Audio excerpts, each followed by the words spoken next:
एक नई वीडियो के साथ आज मैं फिर हाजिर हूं, आपका होस्ट और दोस्त विक्रांत जोशी आपका स्वागत करता हूं मेरे विमास्टर में। इसमें हम लेके आते हैं वर्ल्ड अफेयर्स और डिफेंस की दिन भर की टॉप खबरें। तो चलिए जान लेते हैं। अपनी सबसे पहली खबर की बात करेंगे तो भारत और यूके के रिश्तों को लेकर आ रही है। यूके के एडमिरल भारत पहुंचे हुए थे, 2-3 दिन पहले उनकी विजिट थी। उनकी विजिट में बहुत सी चीजें निकलकर सामने आई। ट्रेड पर बात करी गई, लॉजिस्टिक पर बात करी गई, पर जो महत्वपूर्ण बात थी वो इंडियन नेवी के वेसल्स के लिए इलेक्ट्रिकल प्रोपल्शन की बात थी। इलेक्ट्रिकल प्रोपल्शन इस प्रकार का प्रोपल्शन है जिसमें कि इंजन के थ्रू जो भी पावर ट्रांसमिट किया जाता है प्रोपेलर तक, तो उसको शाफ्ट के माध्यम से नहीं, मैकेनिकली नहीं, उसको इलेक्ट्रिकल माध्यम से ट्रांसमिट किया जाता है, जिससे कि जो एफिशिएंसी है, फ्यूल एफिशिएंसी की अगर हम लोग बात कर लें या वियर एंड टियर की बात कर लें, वियर एंड टियर बहुत कम हो जाता है, फ्यूल एफिशिएंसी बहुत ज़्यादा बढ़ जाती है और शिप को कंट्रोल करना भी बहुत ज़्यादा आसान हो जाता है।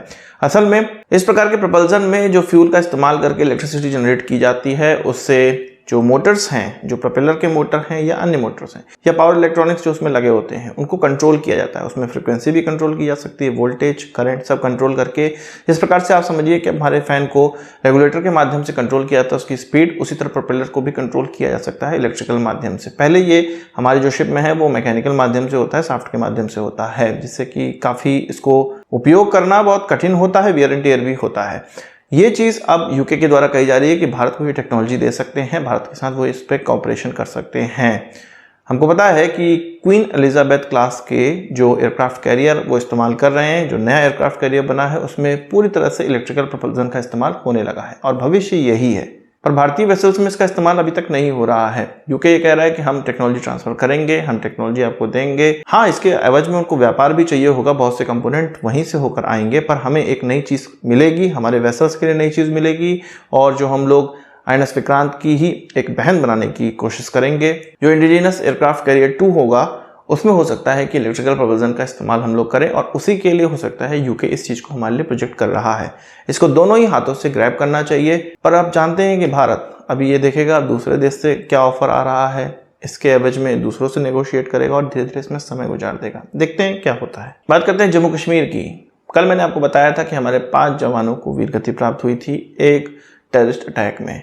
अब उन टेररिस्टों को ढूंढने के लिए ड्रोन्स, हेलीकॉप्टर और जितनी अत्याधुनिक चीज़ें हो सकती हैं उनको डिप्लॉय कर दिया गया है।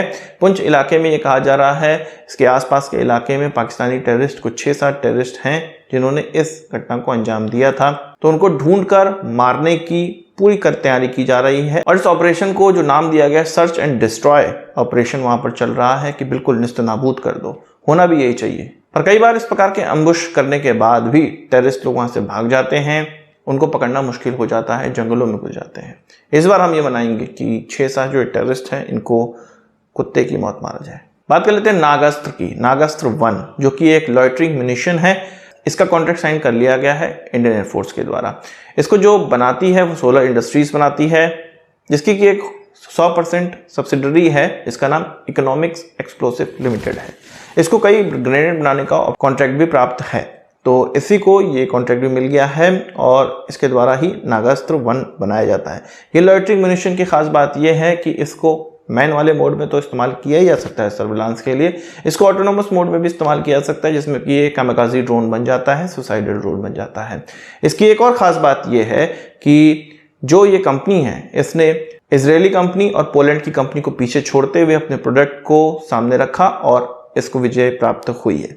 इसके प्रोडक्ट में 75% भाग भारतीय है, मतलब इंडिजिनस कंपोनेंट का इस्तेमाल किया गया है। दूसरे लॉइटरिंग म्यूनिशन में एक जो कमी होती है कि अगर टारगेट डिटेक्ट नहीं होता है या टारगेट हट जाता है या टारगेट को नष्ट करना मुश्किल होता है तो वो कहीं ना कहीं गिरते हैं या उनको रिकवर करना मुश्किल हो जाता है। इसमें ऐसा नहीं है, अगर टारगेट उसको नहीं मिलेगा ये वापस ऑटोनोमस मोड में अपने स्थान पर पहुंचेगा और पैरासूट के माध्यम से इसको रिकवर किया जा सकता है, यानी कि इसको रिकवरी और रीयूज के लिए इस्तेमाल किया जा सकता है। इसलिए ये बहुत बेहतरीन ड्रोन है। इसका जो एंड्योरेंस है 60 मिनट का है, इसका जो रेंज है वो 15 किलोमीटर की है। अगर ऑटोनोमस मोड में इस्तेमाल किया जाएगा तो 30 किलोमीटर तक चला जाएगा।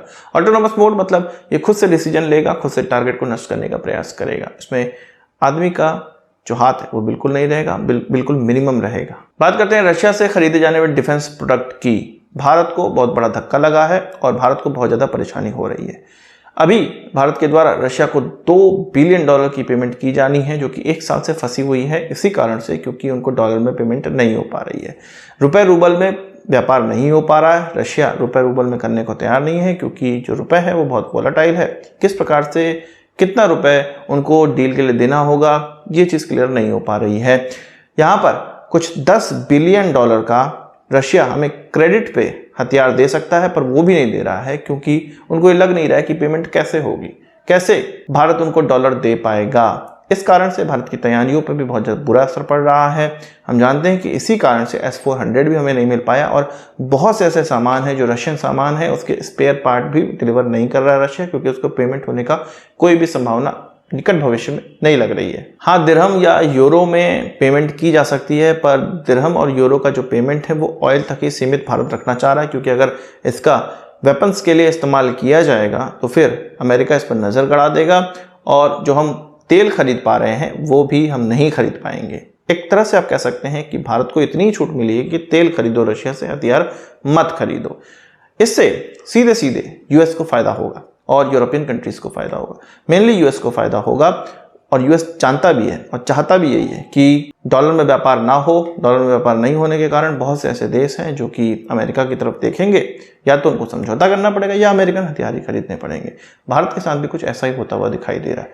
आपका इस पूरे प्रकरण पर क्या कहना है कमेंट बॉक्स में ज़रूर बताइएगा। क्या अभी चीन के साथ जो भारत की लड़ाई हो जाए तो क्या रशिया भारत को हथियार देगा?